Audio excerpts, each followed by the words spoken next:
खरं तर स्वराज्याचं देखणं स्वरूप ज्यांच्या कुशीत जन्माला आलं त्या राजमाता जिजाऊ या स्वराज्याचे प्रेरणास्त्रोत राजे शहाजी राजे आणि हे स्वप्न सत्यात उतरून ज्यांनी मातीत कष्टकऱ्यांचं गावकऱ्यांचं वारकऱ्यांचं राज्य स्थापन केलं ते राजे शिवाजी महाराज आणि जे धाकल्या धनानं हे स्वप्न आपल्या खांद्यावर पेलवत जपलं ते छत्रपती शंभूराजे यांना माझा मानाचा मुजरा.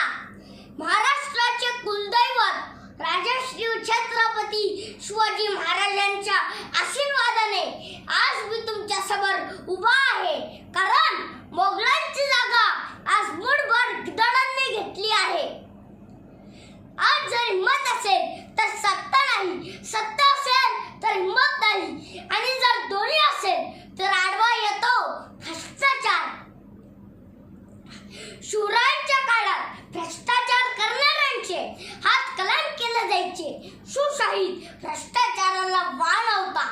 आजच्या काळात या भ्रष्ट कर्मचाऱ्यांना एवढ्या कठोर शिक्षा दिल्या पाहिजेत की लास्टर सोडास पण स्वतःचा पगार घेताना पण यांच्या हातपाय झरतर कापले पाहिजेत. अरे ज्योतिषांपुढे हात देण्यापेक्षा त्या छत्र्यांच्या कानाखाली जाळ काढा. कारण आमचे मावळे गुंड असले तर चालतील पण षंड असता काम नये. मुख्य जनावरांना आम्ही चांगली वर्तणूक शिकवली आणि आज माणसाला माणुसकी शिकवण्याची वेळ आली आहे.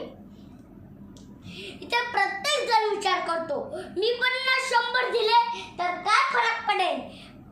इथे प्रत्येक जण विचार करतो मी 50-100 दिले तर काय फरक पडेल. प्रत्येक ठिकाणी खांदे वर करून मला काय घेणं देणं असं तुम्ही म्हणता. पण क्रिकेटच्या मॅच मध्ये एका प्लेयरने जरी कॅच सोडला तरी आपल्याला किती राग येतो. 11 प्लेयर चांगले खेळले तरच संघाचा विजय होऊ शकतो. आज जर एखादी व्यक्ती लाच देण्यास तयार असेल तर त्याला व्यावहारिक ज्ञान नाहीये. याच्या डोक्यावर परिणाम झालाय. हा समाजाचा दृष्टिकोन असतो. हे सगळं चित्र फक्त आजचा विद्यार्थीच बदलू शकतो. कारण प्रत्येक विद्यार्थी आज सरकारी अधिकारी बनत नाही पण प्रत्येक सरकारी अधिकारी हा विद्यार्थी असतोच. स्वच्छ अन्न नाही, स्वच्छ हवा नाही. आपल्याकडे सर्व प्राकृतिक गोष्टी असून पण आपण भिकारी झालोय. प्रत्येक भारतीय कर्जबाजार झालाय. कोरिया, तैवान, मलेशिया हे आपल्यापेक्षा खूप गरीब देश होते. जपानमध्ये तर किडे मोकडे पण राहू शकणार नाही असा विचार संपूर्ण जगाने केला होता. या उलट आमच्याकडे 10 महान नद्या वाहतात तरी पण आमची ताण भागत नाही.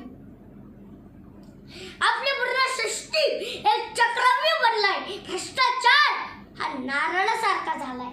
कोणत्याही कामाच्या आधी चढवा वाच लागतो.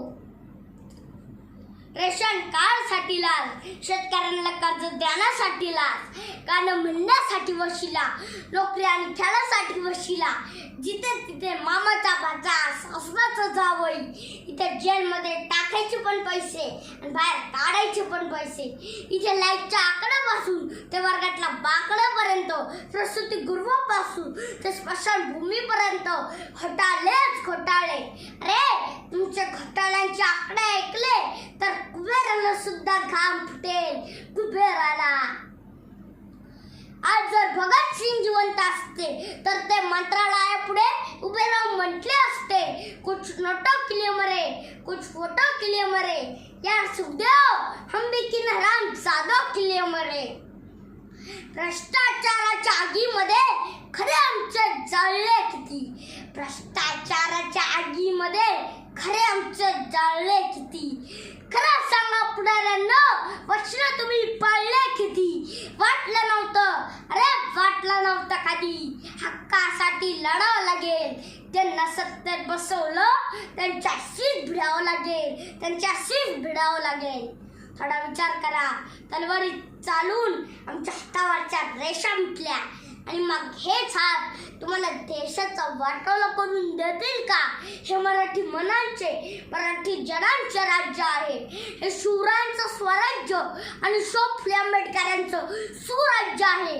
आणि याच्यात जर कोणी आमच्या मुळावर उठत असेल तर हा मावळा खंबीर आहे. हातात नांगर घेऊन चालले ही आमची संस्कृती आहे, पण अन्यायाविरोधात तलवार घेऊन लढणं हा आमचा इतिहास आहे. इतिहास. माझे शिवाजी राजे एकटे पुरून उरले होते सर्वांना, आणि आज त्यांच्याच विचारांवर चालणाऱ्या मावळ्यांची फौज तयार झाली आहे. लक्षात ठेवा, साज कुठलाही असला तरी आवाज मावळ्यांचाच असेल. मग ज्या भ्रष्टाचारांनी केला तर त्याचा इलाज हा मावळ्यांकडेच असेल. जय जिजाऊ, जय शिवराय.